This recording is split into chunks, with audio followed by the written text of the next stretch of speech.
Happy New Year, and welcome back to Just Chattin.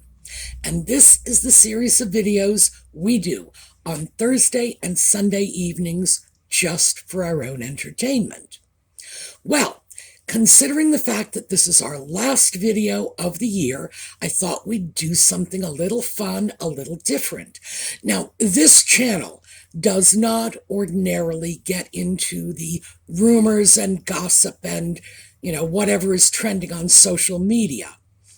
But I actually thought we could have some fun with this. So yes, we are going to do that.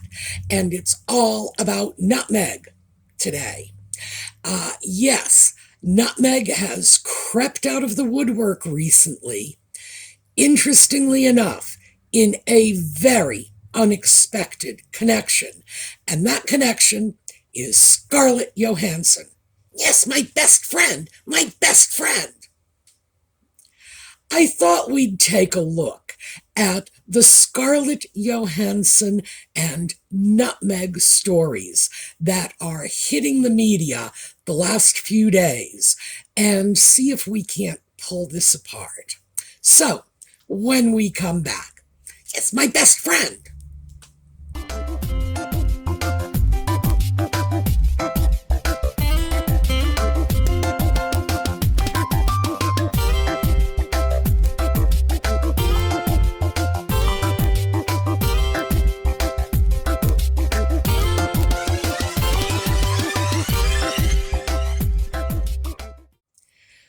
So in order to untangle this bizarre tale, we have to cast back about 4 or 5 years in time to 2018 and Andrew Morton's book, Meghan Markle, American Princess, I think that's what it was called. I never read it. I'm not a fan of Andrew Morton, and even if I had been, after this bizarre episode, I would have to say that I wouldn't give this guy's work the time of day. But let's take a look. Now, in the video notes, I have not cited Morton's book, mostly because I'm not advocating that anybody read it. And when you are through with this video, you'll understand why. But I have cited 2 sources. These are secondary sources. They are tabloid articles about the book and about this particular incident when the book came out in 2018. So, the stuff is time-stamped. It's not being made up. So, what did Andrew Morton have to say about nutmeg and Scarlett Johansson? Well, I'm going to read you from one of the articles. This is the synopsis of the incident that he related in his book. While at the schoolhouse, and by that they mean the Little Red Schoolhouse, an elementary school, a private elementary school in Los Angeles. While at the schoolhouse, Meghan was in a production of The Grinch Who Stole Christmas when, on the day of the show, the lead actor became sick. While Meghan furiously studied the lead's lines, the production busied itself with finding Meghan's replacement. Here, Morton says, is where Johansson got involved. Quote, ironically, no one gave a thought to asking a little girl with an unkempt mane of blonde hair, thick glasses, and an awkward, clumsy manner who was lurking in the chorus to take the part, he writes. Her name was Scarlett Johansson, now one of the world's highest paid actresses. That is how it was presented in the book. That was also how it was presented in tabloid magazine, and She Knows, another tabloid magazine. And these two, because we may not recall this, these two were favorite dumping grounds of Nutmeg's PR machine, Sunshine Sachs, until they got tired of her and dumped her. Rumor has it she wasn't paying her bills, but who knows what the real story was. So that is the first connection. between Nutmeg and Scarlett Johansson. But here's the problem. It's an absolute fabrication start to finish. I don't think there is a single word of this that is true or even possible. Okay? So let's start with, I have been absolutely unable to verify that the Little Red Schoolhouse even put on a production of How the Grinch Stole Christmas. Never mind that Nutmeg was in it and that, in fact, she had the starring role because another little actor or actress had become sick.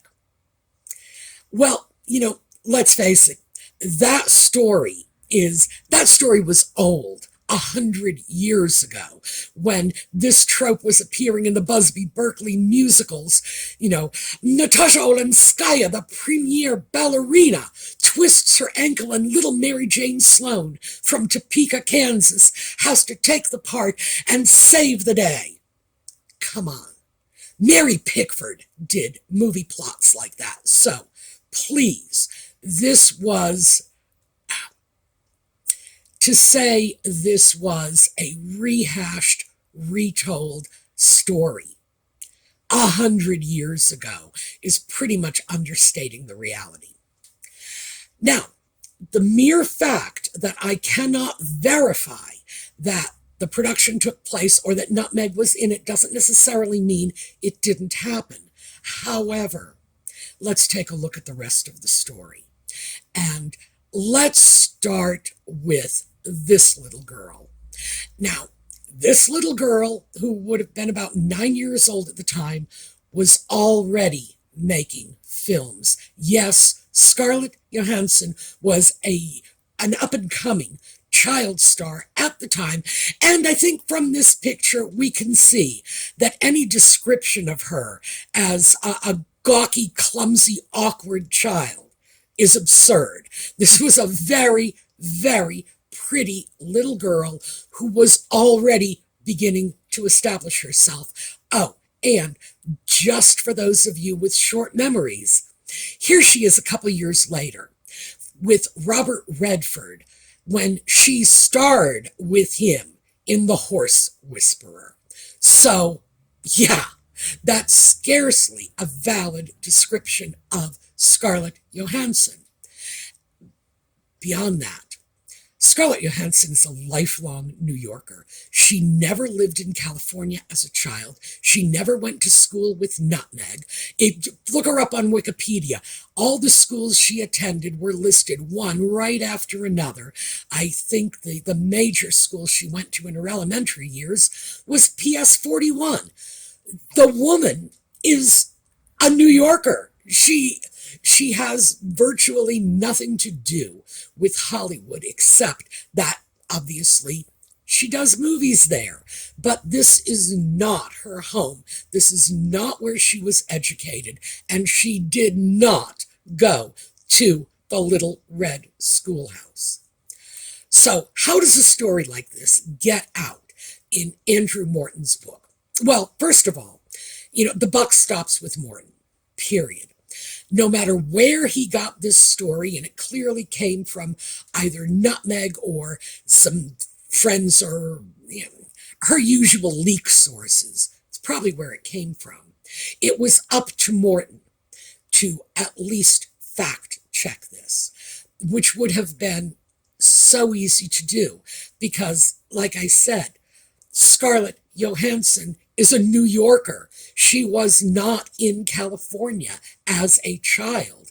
And she was, in fact, in front of the cameras as a child. So there is no question that even if she had been in California, even if she had been in the Little Red Schoolhouse, even if the Little Red Schoolhouse had done a version of The Grinch and Christmas, Scarlett Johansson would not have been forgotten in the back row of the chorus. This is a girl who was already filming.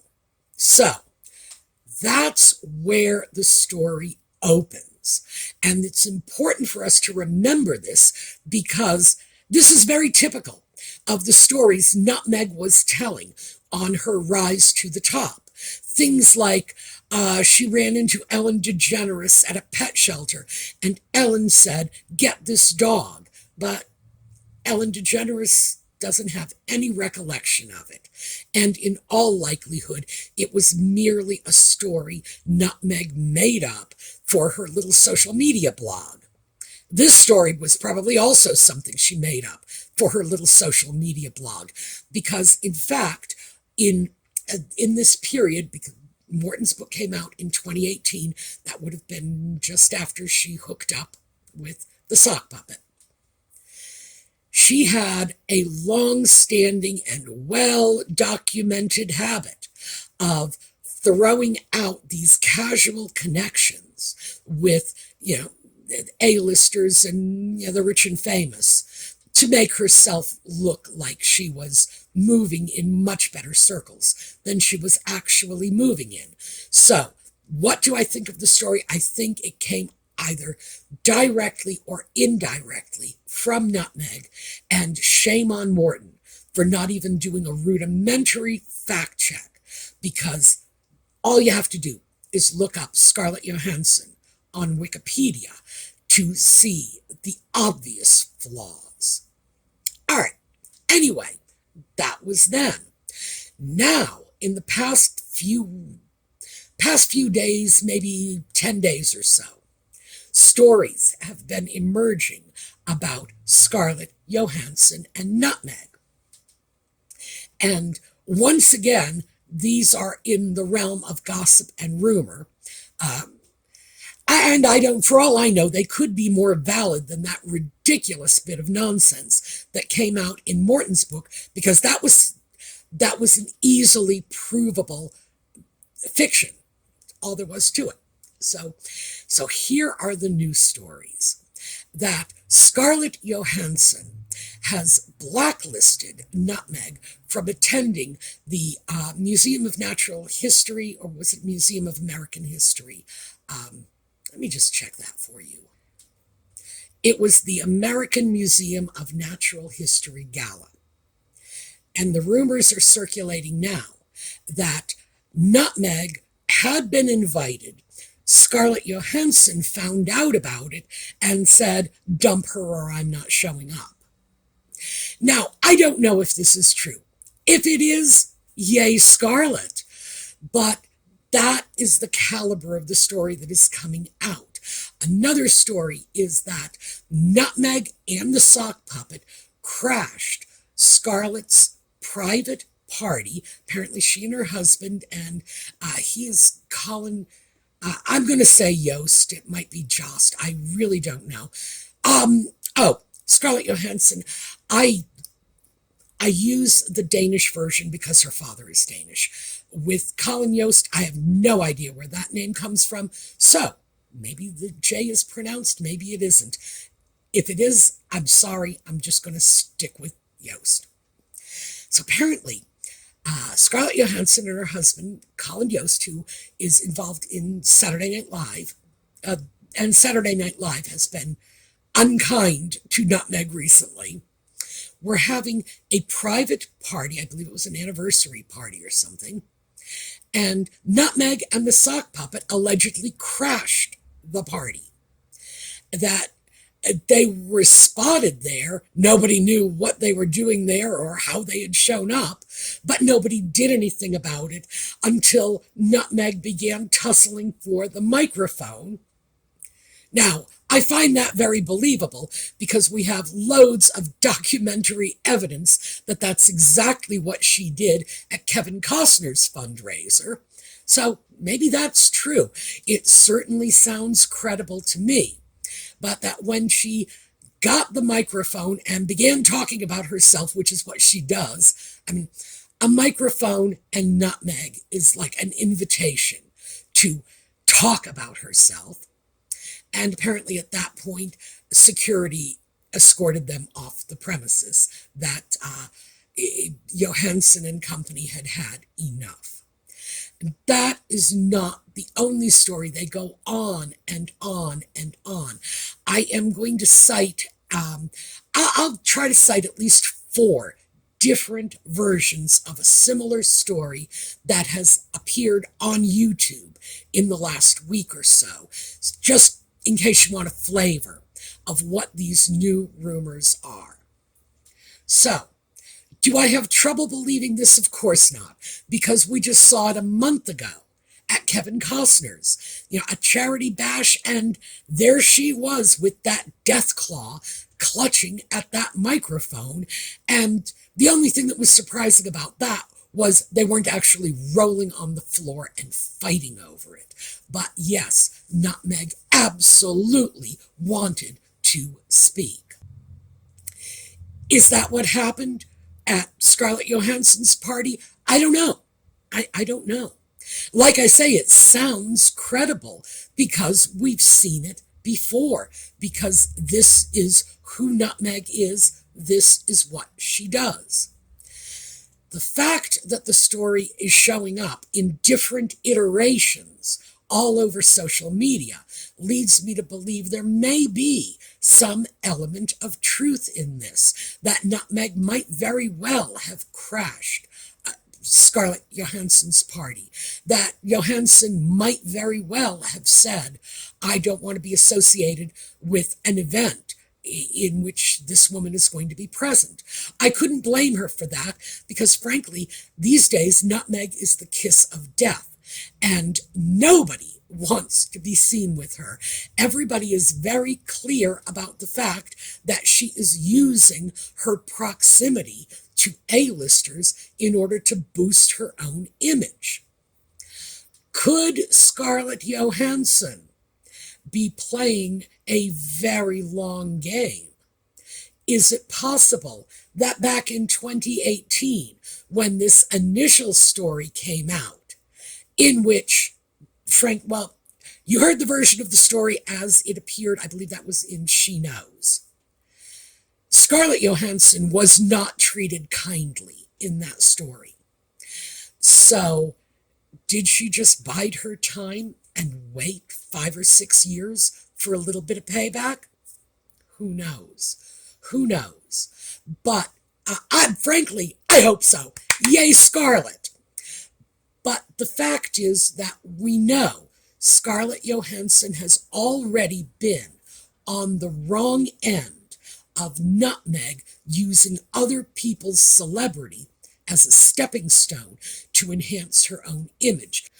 So could this be Scarlett Johansson now, 5 or 6 years later, getting a little payback for that rather nasty hatchet job?